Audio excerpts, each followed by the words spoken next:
Bueno, qué rico verlos aquí con nosotros. Ya cerramos el paréntesis que habíamos hecho en Isaías 53 para nuestros domingos de Semana Santa y regresamos una vez más a la carta de Pablo a Timoteo. Recuerden que hemos estado estudiando la carta de Pablo a Timoteo parte por parte, sección por... Y entonces ahí vamos. Hoy vamos a retomar en el capítulo 4, 1 Timoteo capítulo 4, versículos 1 al 5. El tema que vamos a estar tocando el día de hoy se llama alerta máxima. Alerta máxima. Nosotros sabemos que un ataque, entramos en alerta máxima cuando hay un ataque, y un ataque normalmente es una acción intencional agresiva con el propósito de dañar, perjudicar o destruir. Está muy de moda en nuestros días los ataques cibernéticos. Cada rato vemos personas que publican: me acaban de hackear la cuenta del Facebook, ¿cierto? Si les mandan un mensaje o si publican cosas inapropiadas, no soy yo, ¿cierto? Eso es muy común porque vivimos en medio de ataques cibernéticos. Una persona que entra al sistema de una compañía para robar datos, para robar dinero, o simplemente para poner en jaque a los dueños de la empresa.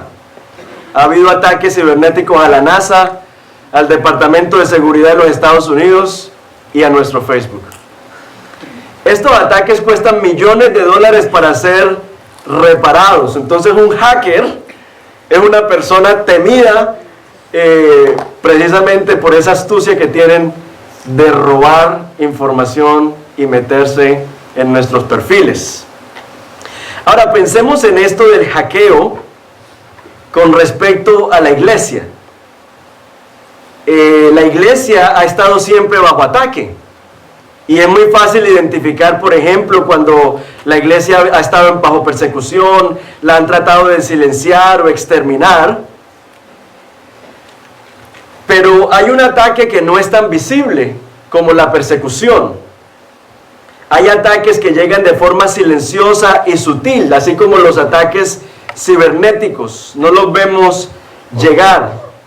Pero estos ataques vienen en la forma de ideologías, infiltrados en canciones pegajosas, en la boca de pastores famosos, empacadas en iglesias reconocidas. Y en medio de todo, nosotros los creyentes estamos en medio de ese bombardeo. En medio de canciones pegajosas hay herejías, hay error, hay ataques en contra de la iglesia. Y Pablo, en lo que está hablando aquí en la carta a Timoteo, está hablando del ataque que está sufriendo la iglesia en Éfeso, y yo diría la iglesia de nosotros también hoy. El texto entonces dice así: pero el Espíritu, ¿qué dice el Espíritu?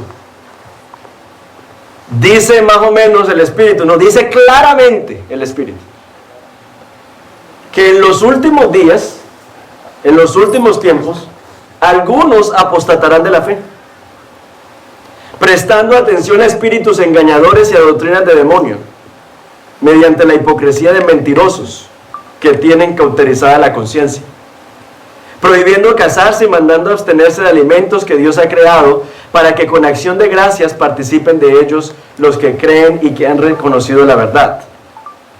Porque todo lo creado por Dios es bueno, y nada se puede rechazar si se recibe con acción de gracias, porque es santificado mediante la palabra de Dios y la oración. Entonces hoy vamos a ver tres cosas. Vamos a ver que el enemigo ataca, que la misión de la iglesia es detectar el ataque, el error, y que el Espíritu defiende. Vamos a mirar esas tres cosas. El enemigo ataca, la iglesia detecta y el Espíritu defiende. Miremos entonces el tema del ataque. La iglesia entonces en Éfeso está siendo atacada por falsas enseñanzas, falsos maestros que tergiversan, tuercen la verdad. Y por eso Pablo está en alerta máxima, está preocupado por este asunto, a tal punto que la carta de 1 de Timoteo se escribió para enfrentar esta situación que está pasando la iglesia. Ahora, Pablo nos dice algo más aquí en la carta, nos dice de quién viene el ataque. Pablo dice que todo falso maestro ha aprendido del maestro del engaño por excelencia, Satanás. Por eso habla de doctrinas de demonios. Y una de las mejores cosas que él sabe es engañar, porque Jesús mismo dijo que él es padre de mentira y no hay verdad en él. Se disfraza como ángel de luz, según 2 Corintios 11:14. El efecto de este engaño afecta todas las esferas de nuestra vida. Por eso Pablo no romantiza, no disimula el tema del engaño, porque sabe que el engaño y el error vienen del mismo infierno.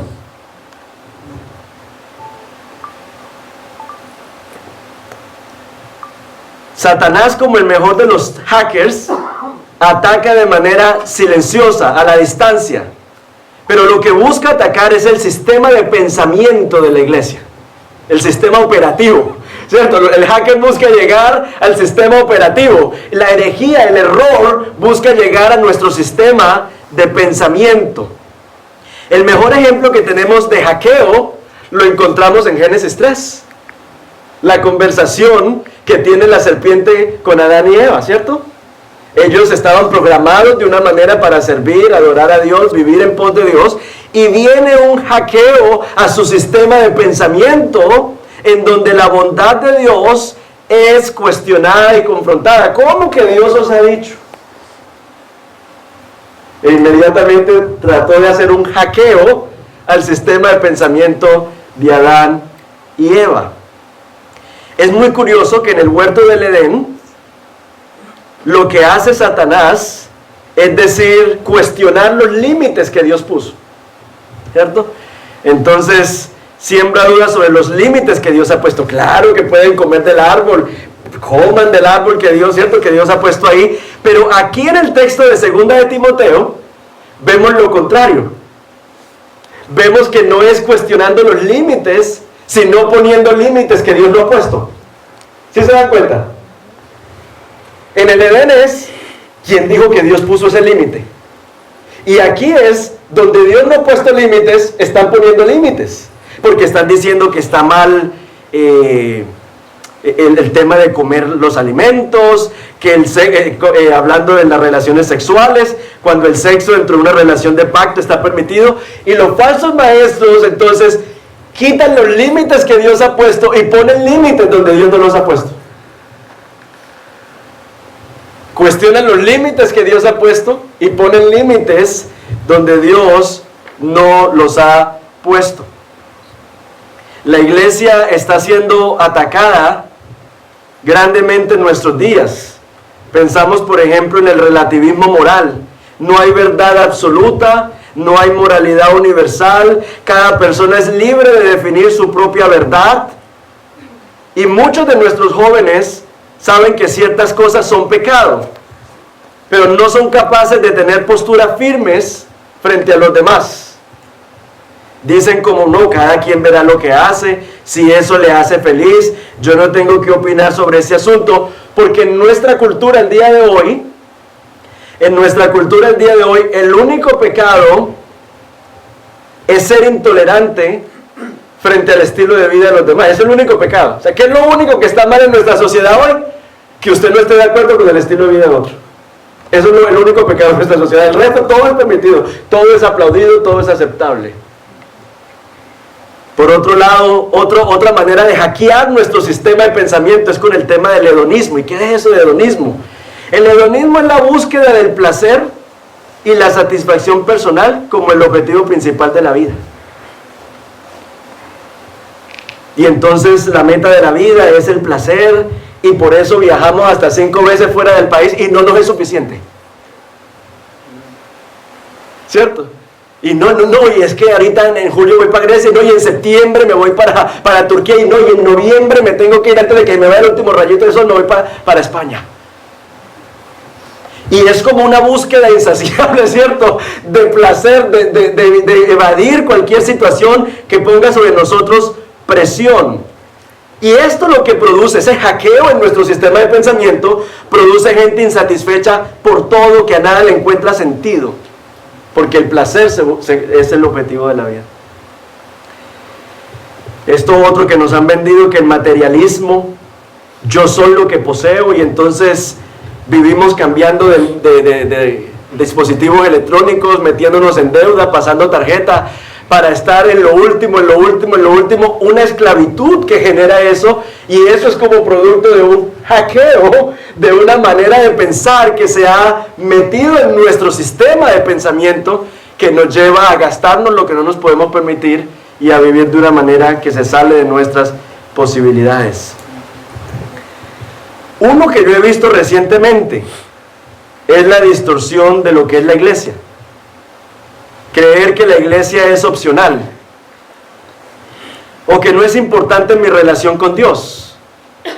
Cuando hablo de iglesia no me refiero al edificio, me refiero a vivir en comunión con los demás creyentes, participar de la comunión con otros, invertir en mis relaciones con otros cristianos. Después de la pandemia, la iglesia ha venido a ser reemplazada por escuchar un sermón en YouTube. O por ejemplo, no, ya escuché, le doy like en el Facebook de la iglesia y ya me congregué. No es que la iglesia es cuando, no es escuchar un sermón en YouTube, es cuando estamos juntos para la mutua edificación. Y la razón por la que esto es peligroso es porque los cristianos islas son los más propensos a estar bajo ataque.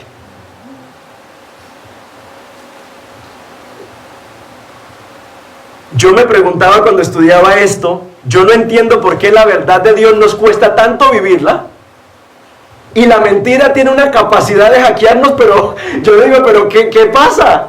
¿Por qué? ¿Por qué la mentira eso inmediatamente entra y clic, y uno la abraza y la vive y la goza? Y la verdad de Dios es una cosa que hay, ¿será que sí le sirvo? ¿Será que sí le alabo? ¿Será que sí le obedezco? O sea, es una cosa impresionante. Y lo que estudiando esto me daba cuenta es que de alguna manera esos otros evangelios encuentran cabida en nuestro corazón. Ya les voy a decir por qué. Pensemos por ejemplo en el tema del legalismo. La siguiente imagen, por favor. El tema del legalismo, por ejemplo, que en el tema del legalismo nos montan en una caminadora, la caminadora de las buenas obras, para ganarnos el favor de Dios, ¿cierto? Y entonces el legalista está, y esto y lo otro, y las obras, para ganarnos el favor de Dios. Y eso nos encanta. O sea, eso encuentra cabida en nosotros. ¿Por qué? Porque nos gusta ser nuestros propios salvadores, ¿cierto? Serás como Dios, serás como Dios. Nos gusta ser nuestro propio salvador. Y entonces, al montarnos en la caminadora de las buenas obras, yo siento que sí, necesité la gracia al principio, pero ya yo ahorita ando solo en mis propias obras, ya yo completo mi salvación de alguna manera. Y no, la salvación es por la gracia de Dios de principio a fin. No que no hay buenas obras en la vida cristiana, pero es que no son las buenas obras las que me salvan. Son una evidencia de la salvación de Dios en mi vida. Y hay creyentes que no disfrutan la relación con Dios porque sus mentes han sido hackeadas. Y todo lo que ven es obras. Allá está el viejito escribiendo en el cuaderno para que apenas yo me porte mal, ahí mismo venga. Y viven con la lengua afuera, sudando en la caminadora de las buenas obras para ganarse el favor de Dios. Pero encontramos también, por ejemplo, el evangelio de la prosperidad, que es ese tema todo, que todo es plata, que todo nos va a ir bien, que todo es que sobre ruedas, que no vamos a tener dificultades en la vida, que no tendremos aflicción. ¿Y cómo le gusta a la gente eso? No hay cosa más dura que dar una ofrenda desde la gratitud. Esa cuesta, ¿cierto? No porque estoy agradecido, porque el Dios me ha bendecido, porque yo estoy comprometido con que el reino se extienda, por eso doy, sino cuando le dicen a uno, no, es que si usted da 1000 va a recibir 10,000, oiga, eso es donde le firmo, ¿cierto? Rapidito tiene cabida en nuestro corazón ese tipo de ideologías. O ahorita está muy de moda el Dios terapeuta, que prácticamente es que Él me escucha, Él me atiende, yo le oro, Él interviene y no me pide nada. O sea, un Dios que no demanda nada, que no pide nada, o sea, un Dios sin ira, que trajo a los hombres sin pecado, a un reino sin juicio a través del ministerio de Jesús sin cruz. O sea, es todo un asunto así terapéutico. Y hoy estuve en la iglesia y me sentí más bien, me sentí como en las nubes, ¿cierto? Y así como terapéutico, y así como todo bonito, y todo el asunto, y es sí, como está muy de moda eso, ¿no? El tema del Dios terapeuta, o el liberalismo que niega el costo de seguir a Cristo, tomar la cruz, es pura gracia barata. Tome lo que usted quiera de la vida cristiana, acomode usted el cristianismo como usted quiera. Es que la vida cristiana no es de acomodar el cristianismo, es de seguir a Cristo. O sea, cuando usted se vuelve cristiano, usted prácticamente pasa la silla trasera y le entrega el volante al Señor. El día que usted se vuelve cristiano, usted murió. O sea, usted celebra un entierro ese día.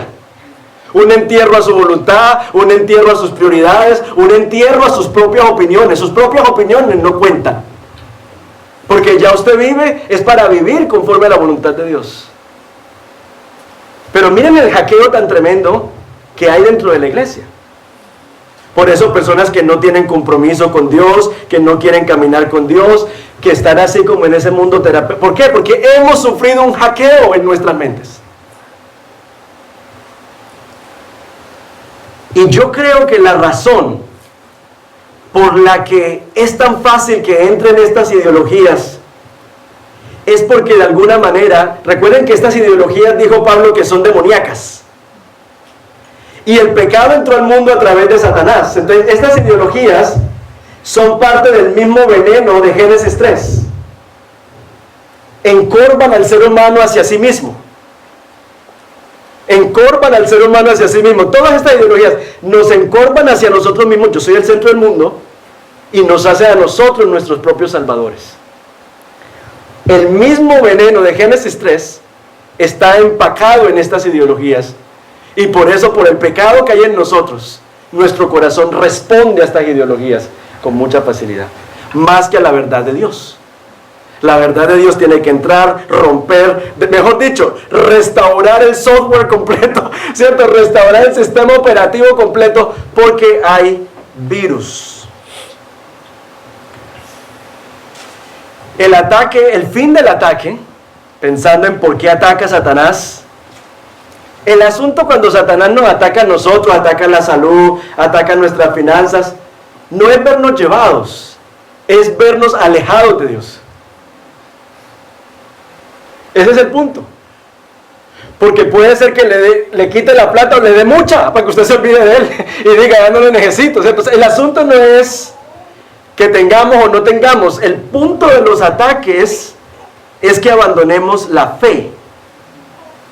Y el abandono de la fe es lo que Pablo dice aquí: en los últimos tiempos muchos apostatarán de la fe.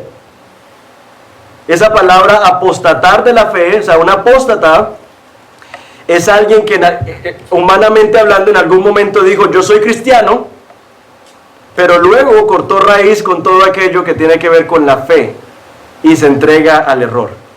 Y usted tal vez está diciendo aquí, uy, sí, tenaz, hay gente, que Dios tenga misericordia de ellos. Pero miren lo que dice Hebreos 3:12. Tened cuidado, hermanos, no sea que en alguno de vosotros haya un corazón malo de incredulidad para apartarse del Dios vivo. Este verbo aquí, apartarse, en griego es el mismo verbo donde viene apostasía. O sea, apostatar es apartarse, es el mismo verbo. Que haya un corazón malo de incredulidad para apartarse del Dios vivo. Entonces, allá afuera, el enemigo tiene sus estrategias. Pero aquí dentro de la iglesia, la estrategia del enemigo son los falsos maestros. Maestros engañadores que lucen como buenos, inteligentes, dan buenos discursos, tienen argumentos y hasta ellos mismos se creen su propia mentira. Dice incluso el texto que al callar la voz de Dios, el consejo de Dios, han llegado al punto de tener su conciencia cauterizada, o sea, insensible. Ya aunque la verdad de Dios sea puesta frente a sus ojos, no la ven. Porque la conciencia ha sido cauterizada. No les molesta el error, porque su terquedad los ha endurecido. Entonces, ninguno de nosotros está exento de que nuestras mentes sean hackeadas. Y menos cuando hay tantas enseñanzas por allí afuera. Pensemos, por ejemplo, cómo es de sutil el error con el tema, por ejemplo, del aborto. Entre ellos, anteriormente, que un cristiano que normalmente es pro vida aprobara o apoyara el aborto era una cosa. Ya ahorita todas estas ideologías que dicen, por ejemplo, la vida no comienza desde la concepción, Dios no permitiría que un bebé viniera a este mundo a sufrir, Dios ha dado libertad para que tú decidas qué hacer con tu cuerpo, tú tienes libertad de elegir cuándo quieres ser madre. Entonces todas estas cosas, ¿sí ven cómo van buscando un hackeo en nuestro sistema de pensamiento?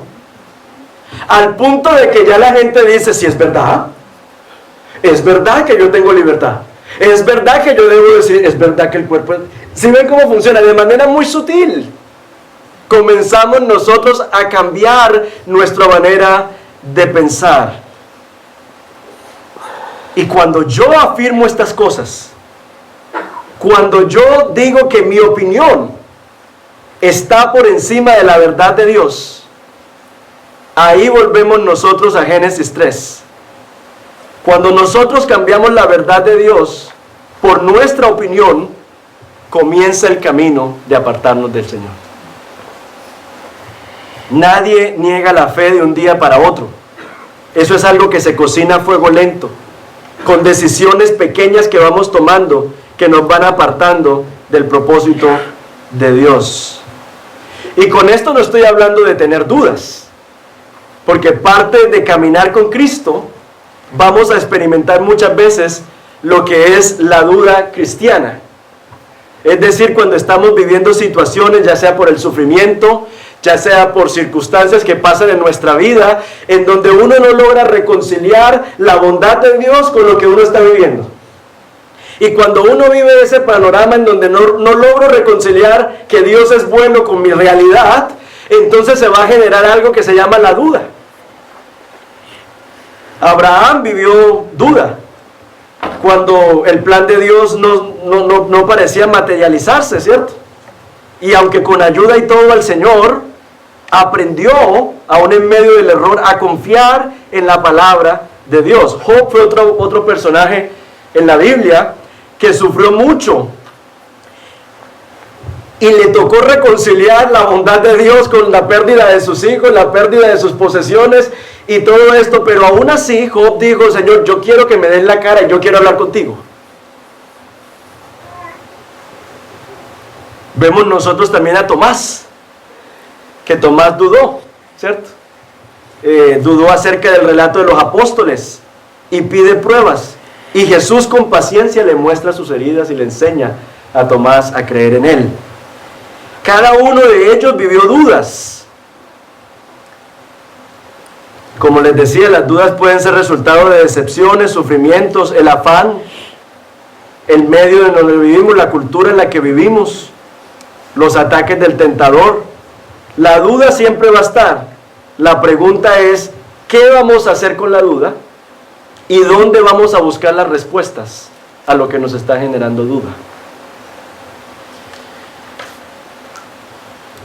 Recuerdo cuando por primera vez yo fui a la playa. Tenía como unos 7 años, no conocía el mar. Y fuimos a visitar una tía que vivía en Cartagena, allá en Colombia. Y entonces me pasó ese escenario que me metí al mar. Claro, yo desde que entró el bus a Cartagena y yo veía ese mar y la ola, uno por primera vez, vos que naciste ahí en medio del mar, pues eso no te sorprende, ¿cierto? Pero uno a los 7 años y conocer el mar, y yo me acuerdo que cuando el bus entraba, yo decía, wow, qué cosa tan impresionante, ¿cierto? Y entonces llegamos a la playa. Y entonces llevamos el calderito con el arroz con pollo, lo típico, ¿cierto? De comida así, y entonces llevamos el arroz con pollo y todo, y estábamos ahí en la playa y yo no veía la hora de meterme. Y entonces mi mamá me decía, pero cuidado que las... Y yo, no, me metí en el mar. Y yo recuerdo que di como 5 pasos dentro del mar. Cuando me di la vuelta, me di cuenta que la silla la habían corrido. O sea, yo di 5 pasos y cuando me di a ver, ellas estaban por allá. Yo, ¿pero qué pasó?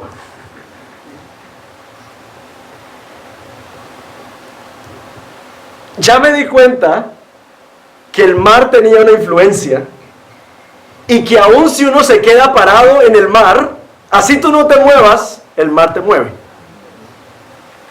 O sea, uno dice, no, yo me voy a quedar aquí parado, y claro, como no chiquitico, uno saltando así, y cuando viene a dar cuenta, pero mi mamá, ¿dónde está? ¿Cierto? Así tú no te muevas, el mar te mueve, porque el mar tiene una influencia sobre nosotros. Y de la misma manera la falsa enseñanza en publicidad, en canciones, en el tren, en el metro, ahí tenemos bombardeo también, va a ser mella en nuestro sistema de pensamiento. La única opción que nosotros tenemos para no perdernos es mirar a la silla. O sea, ¿cómo hacía yo para nadar sin perderme? Yo estaba ahí un ratico y miraba para atrás. O sea, estaba constantemente mirando a la silla para ver dónde estaba mi mamá y así no irme a perder y no terminar en el otro extremo de la playa y ahí sí, ¿qué iba a hacer de mí? ¿Cierto? Entonces, estaba constantemente mirando a la silla. Y creo que esa ilustración nos ayuda a entender Hebreos capítulo 2, versículo 1. Por tanto, debemos prestar mucha atención a lo que hemos oído, no sea que nos desviemos. O sea, nosotros no podemos decir, yo estoy error proof. No waterproof, pero error proof, ¿cierto? No, a mí, el error no puede conmigo, yo tengo una barrera contra el error. No, aquí Hebreos nos está diciendo que debemos prestar atención a lo que hemos oído, no sea que nos desviemos. En otras palabras, cuando te sientes estancado en tu relación con Dios, tienes que mirar la silla, lo que has oído. Si no te quieres desviar, tienes que estar constantemente mirando la silla, mirando lo que has oído y recibido del Señor. Mira la silla. Cuando viene un diagnóstico médico no favorable, mira la silla. Recuerda en lo que crees. Recuerda quién es Cristo. Recuerda lo que Él ha hecho por ti. Mira la silla. Mira la silla. Recuerda lo que has oído, porque si no, nos vamos a desviar. No podemos confiar en nuestra propia opinión. No, usted piensa una cosa hoy, mañana piensa otra. Usted dice, hoy voy a hacer lenteja y termina haciendo frijoles. Usted compra un tiquete para irse para Mallorca y luego ay, yo porque compré ese tiquete, no debería. Ese somos nosotros no somos confiables. Nuestras emociones no son confiables. Y por esa razón es que tenemos que prestar atención a lo que hemos oído. Nosotros nos movemos en el mundo en el que vivimos, pero la verdad de Jesucristo, de quién es Él y lo que Él ha hecho por nosotros, es una verdad firme que no se mueve. Y por eso es lo único que trae orientación en medio de la desorientación en la que vivimos nosotros en este mundo. Esa verdad de quién es Cristo y lo que Él ha hecho ha sustentado a todos los creyentes durante 2000 y pico de años que el pueblo de Dios ha transitado. Esa es una silla que no se mueve en medio de un pueblo que camina en un mar que vive en movimiento. Por eso las falsas enseñanzas son peligrosas, porque son sutiles y porque vienen del mismo infierno para apartarnos de la fe, para apartarnos del Señor. Y por eso nuestra tarea es detectar el error. Detectar el error. El pasaje comienza diciendo que el Espíritu nos advierte sobre los falsos maestros. Jesús habla de los lobos rapaces. En Hechos 20 Pablo dice: sé que después de mi partida vendrán lobos feroces entre vosotros que no perdonarán el rebaño, y que de entre vosotros mismos se levantarán algunos hablando cosas perversas para arrastrar a los otros discípulos tras ellos. Estos lobos rapaces están dentro del rebaño. Y Pablo aquí en Hechos 20 le está hablando a los ancianos de la iglesia. O sea, estos lobos rapaces van a ser pastores, personas que tienen influencia sobre otros. Y dice, la intención es dañar, son crueles, son despiadados, son peligrosos. Necesitamos sabiduría, ¿cierto? En los tiempos que estamos viviendo, donde hay tanta información en YouTube. Todas las iglesias ahorita suben sus prédicas, su información en las redes sociales, y necesitamos sabiduría para discernir qué viene de Dios y qué no viene de Dios. O sea, no basta con decir, ay, es que lo escucho porque habla muy lindo. Ya los tiempos de escuchar a la gente porque habla lindo se acabaron. Tenemos que escuchar porque está cimentado en la palabra de Dios, porque está anclado en Cristo Jesús, que es nuestra roca. O sea, ya no estamos en los tiempos que hay como habla de lindo el hermano. No. Es si el hermano lo que dice está concerniente con la verdad, o es un virus que me estoy comiendo. Es un virus que está entrando en mi sistema para desestabilizar mi fe. Ahora, hermanos, yo con esto no quiero decir que todo maestro que comete un error es un falso maestro. La palabra de Dios es infalible, no falla, pero nosotros los que enseñamos la Biblia en humildad reconocemos que nuestro entendimiento de la palabra de Dios no siempre es infalible. Y por eso en humildad muchas veces uno tiene que reconocer, ve, ahora entiendo mejor este asunto de lo que lo entendía antes. Y si aún aquí por alguna razón yo llego a predicar algo que no es y luego me vengo a dar cuenta, pues aquí tengo que, como el público lo dije, en público me toca pararme aquí y decirle, hermanos, qué pena, pero se acuerdan, miren, en tal fecha yo di un sermón sobre esto y el mensaje fue equivocado, perdónenme, o sea, me va a tocar hacerlo. Y eso no me hace necesariamente a mí un falso maestro, me hace humano, un instrumento en las manos del Señor que busca con fidelidad proclamar su palabra. Ahora, la diferencia entre una persona que carece de luz sobre un tema o un concepto y el falso maestro es que el falso maestro tiene su conciencia cauterizada, busca dañar el rebaño de Dios, busca su propio beneficio. Eso es distinto a aquel pastor que da lo mejor de sí, ama a Dios, ama a la gente, pero carece de luz a veces en ciertos temas. A los falsos maestros principalmente se les identifica por sus frutos. Tenemos que preguntarnos, ¿vemos nosotros en esta persona evidencias del amor de Dios? ¿Es Cristo el centro de la predicación? ¿Vemos que se preocupa por la iglesia? ¿Busca el bienestar de la gente? ¿O busca beneficiarse de la gente? Son preguntas importantes. No solamente lo que dice, sino cómo vive. Se disfrazan bien los falsos maestros, parecen pastores, parecen amar a Dios, parecen usar la Biblia, pero todo parece.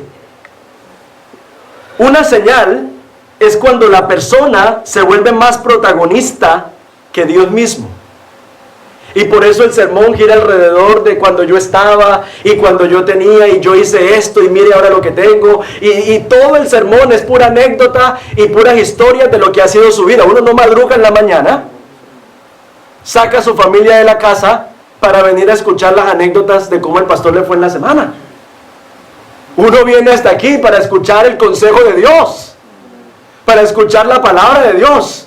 Entonces, una señal, una alerta, es cuando vemos que el asunto empieza a girar, es más como alrededor de la persona.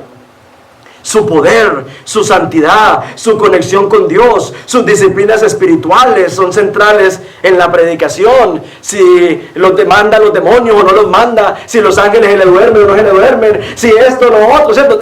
Eso empieza uno a decir, no, aquí esta gente, esto es falso.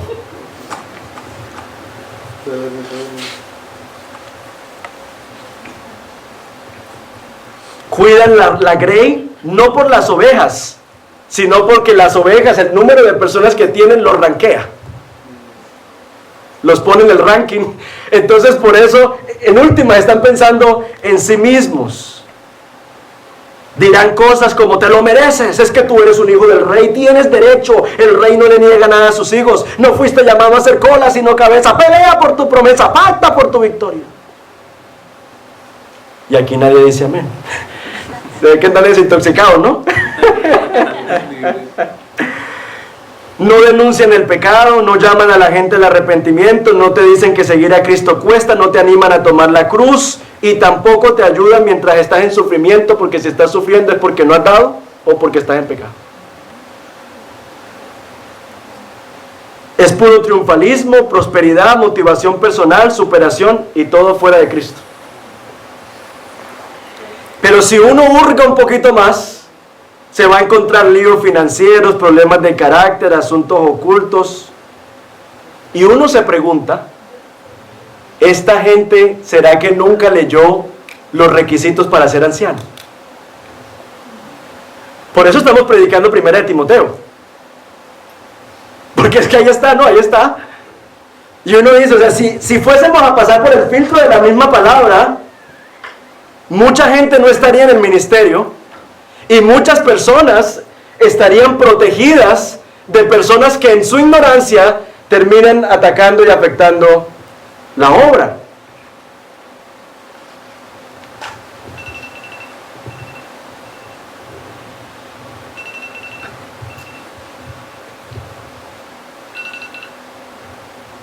Yo cuando llegué aquí a este país, la iglesia se formó. Nosotros éramos mucho de confrontar el error y de hablar de las herejías y de todo eso. Y ya luego llega un tiempo en el que uno dice, no, vamos a proclamar la verdad y ay, qué pereza, ¿cierto? Qué desgaste, qué desgaste estar detectando el error y hablando del error y, o sea, se desgasta, ¿no? Como que, ay, no, ya cada cual que viva como quiera, ya si quieren comerse su herejía y vivirla, pues que la vivan, porque no, qué pereza, ¿cierto? Pero aquí Pablo nos está recordando que una de las misiones de la iglesia, que es el baluarte de la verdad, es detectar el error y exponer el error. Finalmente no es un asunto de polémica. Yo sé que no nos queremos meter en líos innecesarios, ni herir susceptibilidades, pero es un asunto de amor por la iglesia. Y es un asunto de amor por aquellas personas que están siendo engañadas, porque en muchos lugares hay gente honesta, hay gente que ama a Dios, que quiere buscar a Dios y conocerlo, pero terminaron en lugares donde en vez de conocer a Dios han sido estorbados en ese propósito, han sido atrapados por el engaño. Entonces hemos dicho hasta aquí que el enemigo ataca, y ataca principalmente a través de los falsos maestros. Y hemos visto aquí que la función de la iglesia es detectar el error, que tenemos que estar en alerta, detectando el error. Pero hermanos, el tercer punto, y este es corto, es que no estamos solos en esa tarea. El Espíritu Santo defiende la iglesia. Comienza este pasaje diciendo que Dios no se queda con los brazos cruzados mientras los falsos maestros están enseñando, sino que dice Pablo que el Espíritu claramente anuncia. ¿Quién está anunciando? El Espíritu. O sea, el Espíritu es el primero que está denunciando aquí los falsos maestros, ¿cierto? El Espíritu está advirtiendo. Si en esta gente, si en los falsos maestros operan espíritus demoníacos, en la iglesia opera el Espíritu de Dios. El Espíritu de Dios está obrando en la iglesia. Mientras el uno muestra la verdad y trae a la gente a Cristo, el Espíritu de Dios, los otros maquinan y llevan a que la gente se aleje de Dios. Pero Dios no es un agente pasivo. Dios está activo, defiende a la iglesia, edifica a la iglesia. Pablo está escribiendo esta carta porque el mismo Espíritu lo está inquietando para que lo haga. O sea, las palabras de Pablo aquí son una preocupación del Espíritu mismo, porque la iglesia esté bien.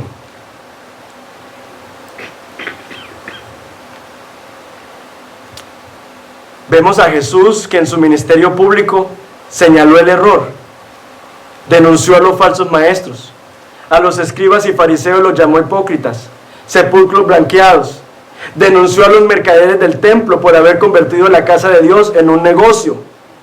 El hecho de que Jesús denunciara el error lo hizo impopular y ganarse enemigos, pero es parte de la misión que tiene la iglesia. Cristo edifica la iglesia y el Espíritu nos dirige a toda verdad. Y la forma como el Espíritu nos dirige a toda verdad es a través de la Escritura, porque la Escritura es útil para exhortar, para corregir y para instruir. O sea que a través de la Escritura nosotros los creyentes podemos detectar el error. Nuestro mundo está lleno de error, pero Dios nos ha prometido que Él va a derrotar al enemigo. Dice Apocalipsis 12:9, y fue arrojado el gran dragón, la serpiente antigua que se llama el diablo y Satanás, el cual ¿qué? Engaña al mundo entero. Fue arrojado a la tierra y sus ángeles fueron arrojados con él. Entonces aquí vemos en este primer texto cómo nuestro mundo y las ideologías de nuestro mundo están gobernadas por la serpiente antigua que se llama el diablo y Satanás. O sea, el mismo de Génesis 3 ha infestado el mundo en el que vivimos con engaño. Pero el Señor en Apocalipsis 23 dice, y lo arrojó al abismo, y lo cerró y lo selló sobre él, para que no engañara más a las naciones hasta que se cumplieran los 1000 años. En estos textos nos recuerda que finalmente es Dios quien le pone fin al engaño. Dios está activamente obrando para ponerle fin al engaño. Concluyendo entonces, nuestro llamado, hermanos, es a perseverar. Es a perseverar en el estudio de la palabra. Es a perseverar en nuestra relación con Dios a través de las disciplinas espirituales. Y un amigo sacó un acróstico con la palabra pocos, porque son pocos los que verdaderamente lo practican.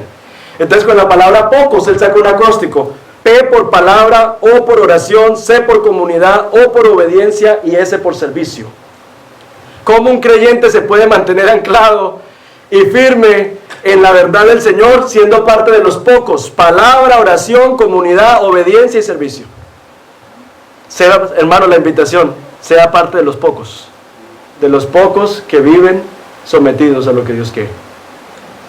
Bueno, hasta aquí llegué. Vamos a orar.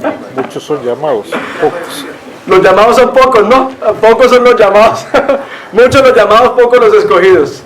Entonces, hermanos, seamos parte de los pocos. Vamos a orar dándole gracias al Señor por su palabra.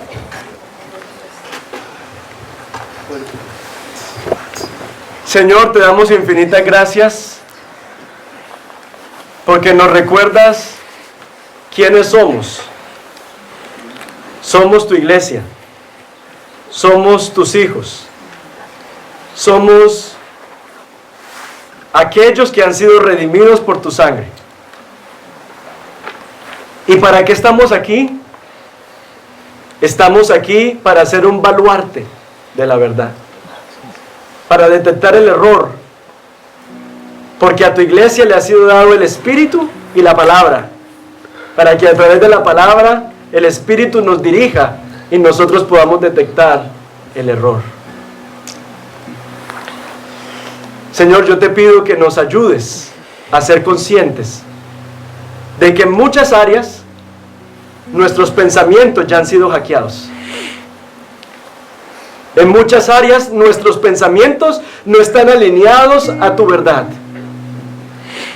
En muchas áreas nosotros hemos puesto nuestra opinión por encima, Señor, de tu verdad. Nosotros sabemos lo que tú nos dices en tu palabra, pero hay algo en nuestro sistema de pensamiento que nos lleva a hacer y a pensar de manera distinta. Y te pedimos, Señor, que tu Espíritu nos ayude a exterminar todos esos virus que no nos llevan a vivir conforme a la verdad que está en Cristo. La iglesia es importante porque tú la formaste, la redimiste, y a través de la comunión entre nosotros, tú nos formas, tú nos edificas, tú nos exhortas, tú nos animas. Nosotros no vivimos para nuestros propios placeres, nosotros vivimos para tu gloria. Nosotros no somos lo que tenemos, como dice el materialismo. Nosotros somos lo que tú dices y lo que tú has hecho por nosotros. Eso es lo que yo soy. ¿Con ropa de marca o de Primark? No, también de marca. También de marca. El mercadillo. Señor, nosotros valemos, es porque nuestro valor está en la cruz. Y por eso todos los días tenemos que mirar esa silla, que es la verdad que hemos oído. Esa verdad que hemos oído, tenemos que atesorarla todos los días. Esa mentira de que no, yo estoy mejor sin la comunidad. No, es que, no, hermanos, Dios tiene una visión para que nosotros florezcamos. Y nuestro llamado no es cuestionar la visión de Dios, sino que nuestro llamado es abrazar lo que Dios ha puesto en nuestro camino. Te damos gracias, Señor, por tu bendición, especialmente la bendición de tener tu palabra y de que tu Espíritu mora en nosotros. Te damos gracias en el nombre de Jesús. Amén.